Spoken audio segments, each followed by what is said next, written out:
There's a ton of work going in on the title side as we enter an order coming in from a purchase agreement from an agent or a lender. And it kicks off a series of literally hundreds of different tasks that we have to complete. It starts with entering the order. We enter the order, make sure we have the parcel number, we have the property, we have the parties correctly identified and put into the system. That essentially creates a file in our system, our title production software. That kicks off automatically a request from our team to go out and search and examine the public record.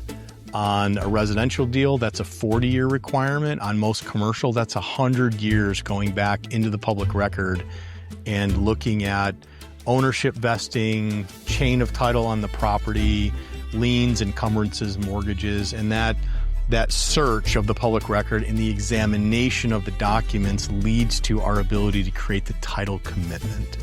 We issue the title commitment out to the customer.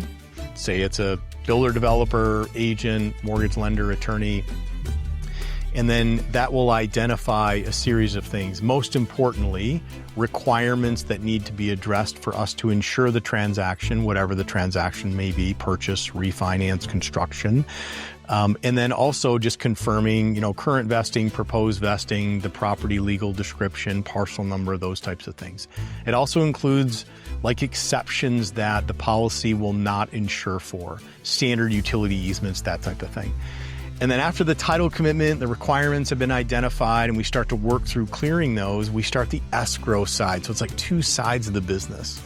The escrow side of the business is where we take the purchase agreement along with fees and other information that we'll gather from the clients, and we start to create a closing statement, a preliminary closing statement or a preliminary closing disclosure, depending on the type of the transaction. That's where we socialize the numbers. We share those. It'll include proration of taxes based on anticipated closing date. And then as we approach the closing scheduled, that's where, again, we'll make sure all the requirements are cleared so we can issue the title commitment or the title policy based on the title commitment.